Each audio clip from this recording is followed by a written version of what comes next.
Olá pessoal, tudo bem? Estamos mais um encontro entre nós e hoje eu estou aqui com convidados muito especiais que são os pastores de uma igreja daqui de Montenegro, Despertar da Fé.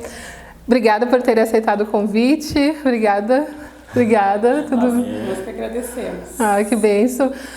Pastor Adriano? Daiane. Pastora Daiane. Como é que é agora vocês, agora pastores, nomeados pastores aqui na cidade, né? Sim. Boa noite, pessoal. É uma honra poder cooperar com os irmãos, participar desse programa que a gente sabe que gera um impacto muito grande na vida das pessoas. E é sempre um privilégio poder interagir, interligar o reino de Deus, porque quem ganha é a cidade. Quando nós nos unimos pelo mesmo propósito, o reino de Deus é quem ganha. Em relação a assumir essa responsabilidade é gigante. O encargo é gigantesco. Faz quanto tempo mais ou menos assim que vocês assumiram? Faz um pouco mais de um ano. Um ano. É um bebezinho assim caminhando mesmo, né? E substituir o legado do pastor Almirante, o marco que ele deixou na história, na cidade, no bairro. Então acarreta uma responsabilidade muito maior ainda. Sim. E a diferença de idade, as filosofias diferentes também, isso também gera um impacto muito grande. E a igreja ela se acostuma, né, com os pastores locais, assim. Então quando muda é difícil. É difícil, sabe? É difícil. E eu sempre sintetizei isso para a igreja. Moisés era uma pessoa, Josué era outra. Glória a Deus. Entendeu? Elias era uma pessoa, Eliseu era outra. Glória a Deus. João Batista tinha um princípio, quando Jesus sucedeu ele, era outra filosofia. Glória a Deus. Entendeu? Então nunca vai se repetir a mesma conduta, o mesmo posicionamento. Algumas ideias, filosofias serão diferentes. Até porque Deus é Deus de novidade, né? Deus não é alguém que... Deus ele é novidade, algo novo. Então tudo é algo novo, assim. E a gente crê que é um tempo novo. Exatamente. Foi tudo muito novo, né, Ben? Foi. Então no início... Principalmente pra ti, né? Principalmente pra mim, porque eu não venho de um lar cristão, sabe? Nossa. Eu me converti com 18 para 19 anos, eu era um gurizão ainda. Eu acabei indo para a igreja com 6 meses de conversão, eu acabei conhecendo ela. Né? Eu sempre digo que é o meu presente de Deus. Né? Deus. Sempre que ela viu em mim, um rapaz muito pobre, muito simples, muito envergonhado e muito tímido. Às vezes a gente não entende, mas Deus já tinha um propósito, né? Já tinha. Hoje vocês ali cumprindo um chamado, aí tu pode entender a caminhada até aqui foi para isso. Exatamente, sabe? E para tudo há um propósito de Deus, ninguém foge dos planos de Deus. E eu sempre digo que ninguém está longe de Deus ao ponto de não poder ser alcançado pelo Senhor, né? E tudo que Deus promete para a nossa vida, pode passar o tempo que for, vai se cumprir. Glória a Deus. Entendeu? A gente pode tomar ramificações, rumos diferentes, mas tudo vai se alinhar no tempo de Deus para que o plano, o projeto, o propósito de Deus se cumpra nas nossas vidas. Então, para mim foi muito bom, porque quando eu me converti, no início, como eu vinha de um lar onde meu pai fumava, bebia, e meu pai era muito autoritário, entendeu? Então, era um lar de 6 meninos, imagina a bagunça, a baderna, as brigas, sabe? Mas a gente sempre se deu muito bem. Daí, quando eu fui para a igreja, o pioneiro para ir para a igreja, então é tudo muito novo. Né? Tu foi o primeiro da casa. O primeiro da Nossa. casa, sabe? Criado em toda uma estrutura familiar, dentro da minha família, da família que faz parte da interligação com meu pai, ninguém era da igreja. Nossa. Então quase que fui um revolucionário dentro da família Chu. Então no início o inimigo se levantou muito, eu tive alguns sonhos, sabe? Eu lembro que quando eu ia dormir, eu tinha um quarto, eu chamo de a mansão Luthor, né? Na verdade o quarto era pequenininho, mal cabia uma cama de solteiro e um roupeiro, sabe? Eu tinha um trajeto muito simples para passar, não cabia mais nada. E aquele quarto era o antigo local onde a gente fazia fogo no fogão a lenha. Lá na tua casa do teu pai? Na casa do meu pai. Sabe, uma família muito pobre, né? Então, quando eu fui para a igreja, eu lembro que eu dormia numa cama de palha e no meio dela ela afundava. Então era horrível. Era desconfortante, mas era a realidade que eu tinha para aquilo que Deus tinha preparado lá na frente para mim. E Deus, ele não escolhe cenários, né? Deus pega aqueles que não são mesmo para confundir aqueles que são. Exatamente. Que nem tu falou ali no início, assim, que Deus, ele ama todos. A graça, ela alcança qualquer um, né? A graça alcança todas as pessoas. É só aceitar essa graça. E o mais lindo é quando Deus pega lá, né? Lá daqueles mesmo que tu olha, mas aquele ali, né? Mas é esse que Deus quer. É esse que Deus quer, né? Glória a Deus. Deus vê o que a gente não vê, sabe? a contemplação de Deus, o horizonte, a expansão linear de Deus é fora do nosso raciocínio, fora do nosso alcance, fora da nossa percepção. Glória a Deus. Eu, quando me converti com 6 meses, mais ou menos, eu conheci ela, só que nesse período eu fui afrontado. E o pastor Almirante, desculpa te cortar, o pastor Almirante já era pastor quando vocês se conheceram? Já. Sim, ele já era mais de 20 anos. Nossa, já. Mais de 20 anos ali no bairro Estação? No bairro Senai. No bairro Senai, na Vila Esperança, tá? Isso. Ali todo o bairro ele conhece, né? E daí chegar alguém que já não era cristão... é diferente, é difícil, Deus, né? é muito Deus mesmo. É muito Deus, sabe? E daí o inimigo me atormentava no início. Até porque tu tá quebrando toda uma maldição, não sei se a maldição seria a palavra correta. Sim, sabe? sim. Hereditária. Porque até nós nos encontrarmos com Deus, nós não pertencemos a Deus. Nós não fazemos parte E é uma família inteira, céu. né? Exatamente. Sabe? Então era a maldição hereditária que ali foi quebrado. Exatamente. Glória a Deus. Exatamente. Ele me atormentou várias vezes, até que eu fui um dia num culto e falaram, olha, um cristão ele precisa exercer a autoridade de Deus que existe sobre a vida dele. E daí eu tomei posse daquela palavra. Todas as vezes que eu tinha um sonho com ele, eu lembro que naqueles sonhos eu ficava todo contorcido, assim, com medo, eu não conseguia nem respirar, sabe? Era bem um desejo de morte. É uma guerra, né? Uma guerra no mundo espiritual. Exato. E uma das recordações mais fortes que eu tenho é quando eu tive um sonho, sabe, que eu tinha morrido. E eu fiquei num período intermediário, que eu não sabia para onde eu ia. Um sonho. Um sonho, sabia? Eu não conseguia me mexer, não conseguia falar com ninguém. E aquilo foi tão impactante para mim que revolucionou a minha maneira de pensar e gerou um impacto transformador na minha vida. E a partir dali eu tomei uma decisão crucial, que foi fundamental e primordial para mim ser quem eu sou hoje. Então, quando o inimigo vinha me atormentar, eu comecei a exercer uma autoridade tão grande que ele não conseguia mais chegar perto de mim. Glória a Deus. Porque eu compreendi quem eu era na presença de Deus. E talvez esse seja um legado maior, nós compreendermos quem nós somos na presença de Deus, independente do cargo que nós tenhamos, independente de quem nós sejamos, das graduações que nós temos. Quando nós entendemos, compreendemos quem nós somos diante de Deus, ninguém toca em nós. Nós somos filhos, herdeiros e co-herdeiros dele. Exatamente. E um filho tem, né, todo o DNA de Deus e todo também aquele filho que tem essa autoridade no mundo espiritual. E que quando a gente aprende, né, a exercer essa autoridade faz toda a diferença. Faz toda a diferença. E a gente às vezes não toma posse disso. Né? Por isso que é difícil, né? Nós perecemos. Porque a gente vem com esses pensamentos do passado, que a gente não é nada, que a gente nunca vai conseguir nada, que a gente... E daí quando tu chega diante de Deus e Deus fala, tu é escolhido desde o ventre da tua mãe, eu te chamei e eu hoje te elegi, te coloquei como profeta de Deus, né? Como herdeiro de Deus, como filho de Deus. Então é tu sair das trevas e vir para a luz. Essa é a verdade. Essa é a verdade. Fantástico. Quer falar um pouquinho? Não? Glória a Deus. E daí tu aceitou. Tu aceitou verdadeiramente tomar posse dessa autoridade. E aí, pega aí a palavra aí, você que está em casa. Tomar posse, né? Tomar posse. Tem que tomar posse. O segredo é tomar posse. Acreditar nas promessas de Glória Deus, porque elas são fiéis. São verdadeiras e são infalíveis. Nenhuma palavra proferida por Deus, eu vou sintetizar isso para você, por Deus. Quando Deus promete, Ele é fiel para cumprir. Passam os céus e a terra, mas as palavras do Senhor jamais irão passar. Glória a Deus. Então, para mim foi muito rápido algumas intimidades que eu tive com Deus. Porque eu sempre me entreguei ao máximo, eu sempre tentei mergulhar no mais profundo que eu conseguia.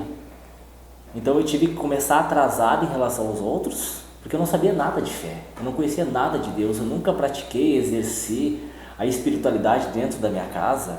E daí tu conheceu alguém que orava, que buscava Deus e que tinha uma intimidade com Deus. E isso me ajudou. Glória a Deus. Isso talvez tenha sido o divisor de águas no meu ministério. Talvez se eu conhecesse alguém que não fosse da igreja, ou que fosse de uma fé fraca, né? Rasa, exatamente, a palavra rasa é mais correta ainda, eu não teria chegado a lugar nenhum. Eu não teria tido uma intimidade com Deus, talvez lampejos de um encontro marcante com Deus. Isso é a diferença, né? É a diferença. É a diferença. Por isso que é o crucial a gente encontrar ou esperar em Deus o esposo, a esposa, o namorado, a namorada. É isso que muitos jovens hoje em dia eles não entendem, que Deus já tem alguém preparado, né? Só que daí a gente vê os adolescentes ali querendo, procurando, e um dia acham que é um, outro dia acham que é outro, mas não. Quando tu consegue confiar no Senhor, Deus coloca a pessoa exata para te acompanhar no chamado exato, né? Porque não é somente vocês dois, é um ministério que hoje, né? Hoje vocês estão entendendo. Exatamente. Hoje vocês estão compreendendo. E se completam. Glória a Deus. Entendeu? Ela poderia ter encontrado qualquer outra pessoa, afinal de contas ela veio lá de Juí. De Juí. De Juí. Glória a Deus. De longe. De longe, eu de Montenegro, sabe? Tinha tudo para não nos encontrarmos, mas quando Deus escreve na eternidade, precisa se concretizar na terra. Aleluia.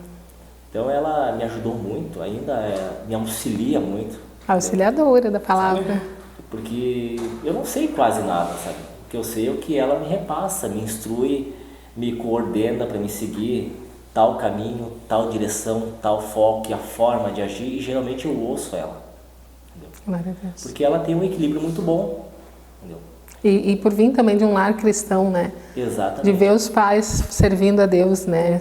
Com excelência, e tu, às vezes, quando a gente não vem desse lar cristão, a gente se perde, né? A gente não tem o nome, a gente não entende o que é uma família, a gente não entende o que é um respeito, a gente não entende os princípios familiares, né? E essa é a diferença, quando vem já de um lar cristão. E isso conta muito, porque tu acaba tendo uma visão totalmente de família. Porque tu falou que teu pai era autoritário, imagina, né, se fosse igual o pai. Exatamente, eu sempre olhei para as pessoas, ela sabe disso, eu olho para as pessoas e vejo o lado bom das pessoas. Glória a Deus. Entendeu? Eu extraio o lado bom das pessoas e não os negativos. Então as partes boas do meu pai, que eu acho que todo mundo tem partes boas e partes ruins. Entendeu? E essa lapidação, esse crescimento, essa transformação, essa estruturação que cada um precisa ter, que alguns demoram anos, outros dias, outros meses, alguns nunca amadurecem, né? E eu sempre foquei nisso. Não, preciso focar no lado bom das pessoas e tentar cada vez mais ser mais perfeito diante de Deus, ou buscar uma perfeição diante de Deus, para ser um marido melhor, ser um pai melhor, ser um filho melhor, ser um funcionário melhor, ser um cidadão melhor. Isso é crucial, sabe? E voltando um pouquinho assim, tu falou que tu tinha essas guerras, né, dos teus sonhos. Aí tu tomou posse, tu foi ali e tu decretou. E aí mudou. Mudou. Nunca Glória mais. A Deus. É interessante que isso aconteceu bem no período de 6 meses quando eu me converti. Entendeu? Porque, basicamente, para quem é leigo, é como se nós saíssemos das trevas e fôssemos para a luz. Entendeu? Então o inimigo, ele vai articular artimanhas para tentar nos afastar de Deus. Porque ele sabe que ele está perdendo terreno. Entendeu? E o que ele faz? Ele tenta te oprimir. Entendeu? Poxa, quando tu não era da igreja, não acontecia nada disso, né? Entendeu? Tu dormia bem, tu descansava bem, parece que as coisas fluíam de uma forma melhor, mais natural, mais automática. Só que quando ele sente que está perdendo terreno, ele começa a lançar as artimanhas, as flechas, as setas. E tu falou muito bem, assim, muitas vezes, eu lembro no início da minha conversão, assim, as pessoas olhavam e diziam, nossa, agora que tu te converteu, parece que está tudo errado. Parece que todas as coisas estão acontecendo, assim, piores, assim. Mas não é Deus transformando tudo em nós, né? Tudo em nós para ver, não para ver, né? Mas eu creio que para mostrar que Ele mesmo nos dias mais difíceis Ele é com a gente. Então muitas vezes o pessoal, você que está em casa, muitas vezes você pode estar iniciando na tua fé, né? E vir tantas coisas, tantas lutas, tantas guerras, tantas batalhas que tu vai caminhar, que tu vai passar por esse início de caminhada. Mas não desista, porque esse é o princípio da tua caminhada cristã. E isso acontece, né? Aconteceu comigo, falando agora, aconteceu contigo também, né? Então é muito real. O mundo espiritual é muito real. Se nós conseguíssemos ver como Deus vê, nós contemplaríamos o mundo espiritual. Só que a gente não tem essa visão ótica, perfeita, tridimensional que Deus tem. Então nós exercemos a nossa fé através de uma confiança plena, perfeita em Deus. Glória a Deus. Porque Deus é o nosso conforto. E em relação aos dias maus, eles chegam para todo mundo. Entendeu? Independente de ser cristão ou não, só que a diferença é como nós passaremos pelo dia mau. O apóstolo Paulo sabiamente vai dizer, e eu considero o apóstolo Paulo a maior mente da Bíblia Sagrada, o maior homem da Bíblia, depois de Jesus. Ele vai falar sobre o dia mau. E o quanto o dia mau é doloroso se nós não tivermos estrutura para suportá-lo. E como é difícil a gente suportar o dia mau. Né? Como é difícil nós suportarmos quando o céu se torna de bronze, quando o desemprego bate na porta da nossa casa, quando nós tocamos a nossa axila e de repente aparece um caroço que se torna um câncer. E exercer a fé nesses momentos de incerteza, de dúvida, de improbabilidade, é muito difícil. Quando tudo vai bem é muito fácil nós sorrirmos, glorificarmos a Deus. Mas quando a gente não tem nada para oferecer para os nossos filhos, nós nos deparamos com uma realidade bem sintetizante hoje, né? Como existe pobreza, miséria, morte, feminicídio, agressão física, verbal. E o Evangelho nada mais é do que tentar melhorar essa condição e se tornar uma condição melhor e mais justa para todos. Meu Deus. Que era o que Jesus fazia, né? Jesus adentrava na rejeição das pessoas. Jesus abraçava todos os oprimidos e rejeitados da época. Talvez por isso ele foi a pessoa mais amada que existiu e também a pessoa mais odiada que existiu. Porque se o mundo oprimia as viúvas, Jesus abraçava as viúvas. Se o mundo expelia os leprosos, que ninguém podia tocar neles, Jesus abraçava eles. Então todo mundo que era excluído era abraçado. E o Evangelho é isso, né? Colocar uma vírgula aonde o inimigo tenta colocar um ponto final. Uma reeditação de uma nova história na presença de Deus. Glória a Deus. E isso que tu falou de Deus escolher os rejeitados mesmo, né? Aquela samaritana no poço foi escolhida por Ele. Preparou o ambiente para encontrar ela. Então o Senhor, Ele prepara ambientes para nos encontrar. Ele mandou todos os discípulos irem lá buscar um pão e ficou ali sentadinho esperando ela. Então, o Senhor, Ele sempre prepara ambientes para nos encontrar. Cabe a nós, né? Cabe a nós aceitarmos. Porque Ele sempre está com seus braços estendidos para nos encontrar. É verdade. Exatamente. Essa passagem é muito interessante, porque ela foi buscar água no poço meio-dia. E ninguém ia buscar água meio-dia. Sol escaldante, calorão. Calorão, entendeu? E a gente aprende desde o princípio, os primórdios da eternidade, que ninguém nega água para ninguém. Que a gente não pode negar água nem para o nosso pior inimigo. Todo mundo fala isso, né? Não, tem que dar água. Pode não dar comida, mas a água tem que dar. Exatamente. E ela... Porque quando ela disse, como tu, sendo judeu, pede água para mim, que sou mulher samaritana? Porque essa briga entre judeus e samaritanos, ela durava quase 1000 anos. Entendeu? Eles se odiavam, porque, segundo um historiador chamado Flávio Joséfo, ele vai dizer que os samaritanos ofereceram no templo de Deus, no altar de Deus, um sacrifício humano. Nossa. Então eles profanaram o templo de Deus. O judeu, ele é muito religioso. Então eles se odiavam. Uma coisa é a pessoa não se tolerar, sabe? Não simpatizar. Outra coisa é se odiar. E eles se odiavam. O judeu odiava o samaritano. Por isso que ela foi bem rude com Jesus. E é interessante que Jesus, ele era extraordinário, né? Jesus poderia simplesmente curar um cego, mas Jesus cuspiu na areia, fez um lodo, passou no... O que tu queres que eu te faça? Eu fico pensando como que Jesus pergunta para um cego o que tu quer que ele faça, né? Que eu veja, Senhor, né? Mas ele nos instiga, né? A querer. Jesus era muito, se a gente usar um termo muito popular, era muito massa, né? Muito legal, assim, muito top.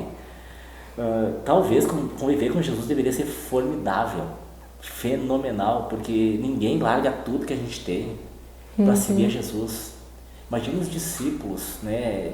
Eles ficaram 3 anos e meio com Jesus, não sabendo que eles iam tomar de café da manhã. Não tendo uma rota, um itinerante preparado, programado. Eles não sabiam onde eles iam. Nenhuma casa, né?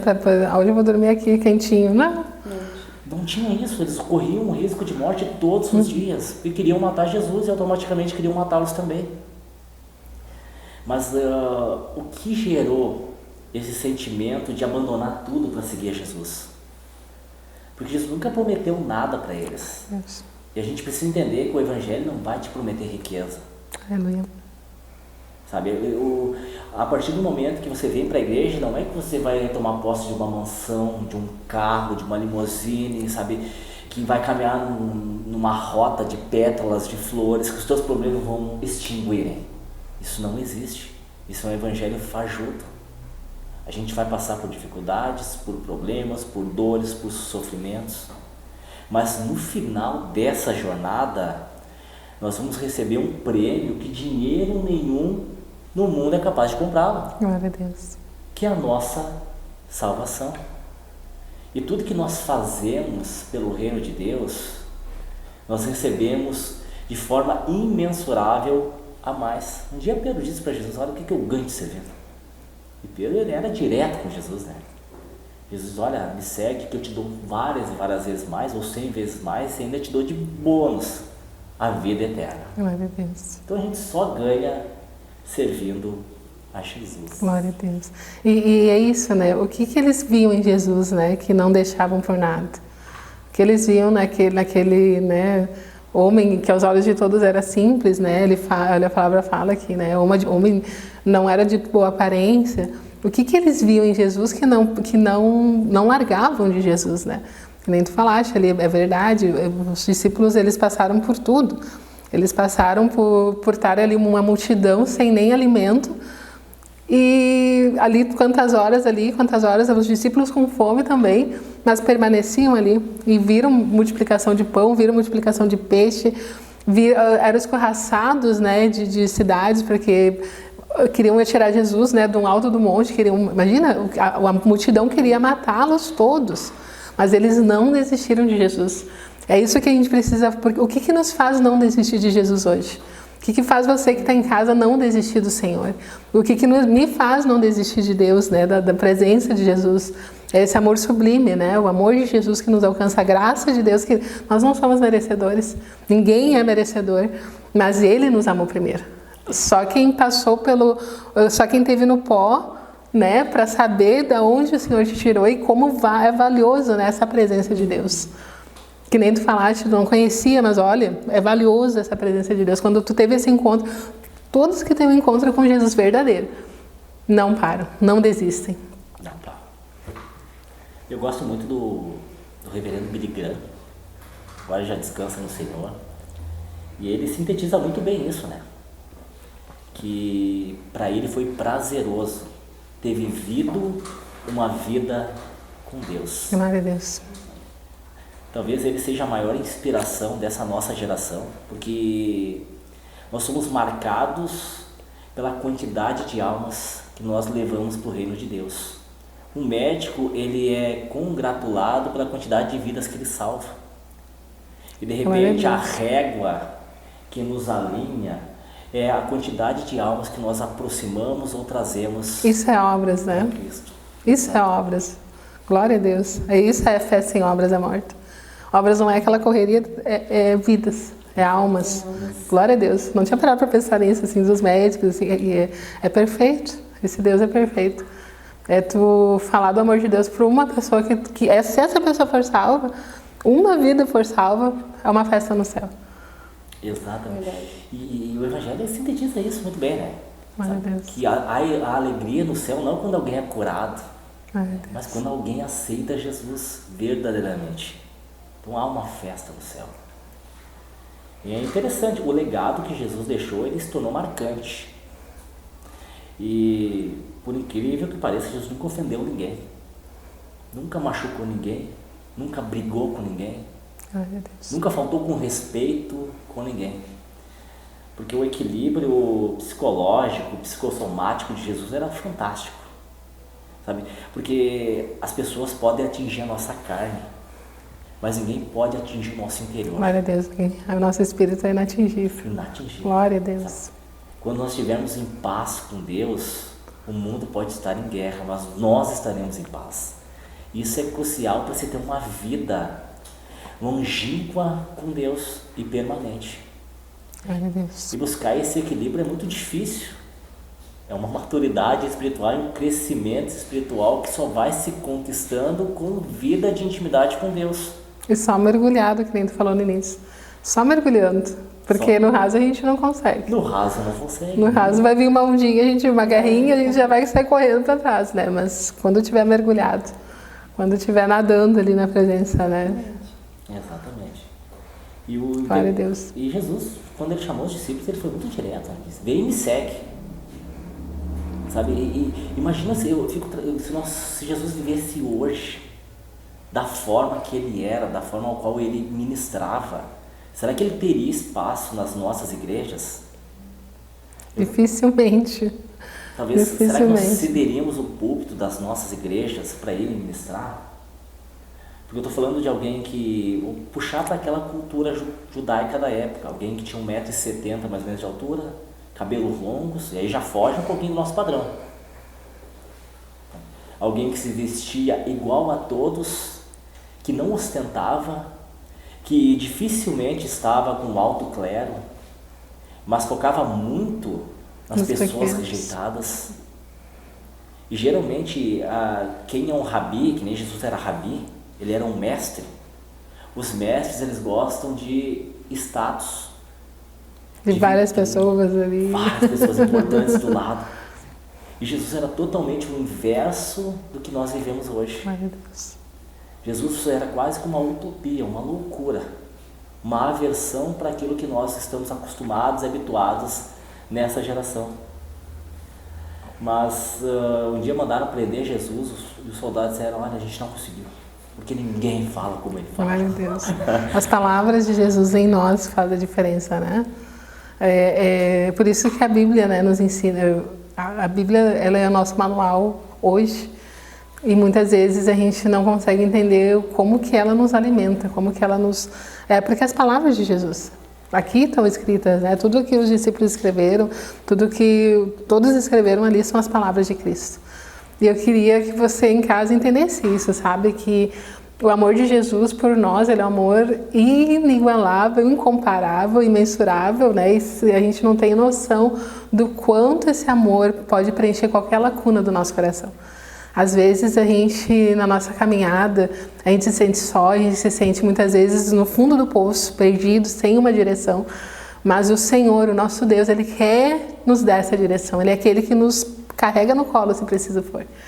A gente falou hoje sobre o amor de Jesus, né? Muito sobre o amor de Jesus, o amor de Cristo. Esse amor que não tem nem palavras para descrever. E eu queria que o Adriano agora falasse para o pessoal de casa, assim, desse uma oração, falasse para esse pessoal que está em casa, que pode estar passando por um momento difícil, por um momento que possa estar querendo parar, desistir, mas o Senhor, né, com o Senhor a gente não para. Ser ouvinte da rádio, independente da situação que tu estejas vivendo, independente da tua história, da questão familiar, da condição financeira, independente do que te falaram, das opressões, das moléstias, das mágoas e de tudo que tu já vivenciou até aqui. As minhas palavras podem falhar.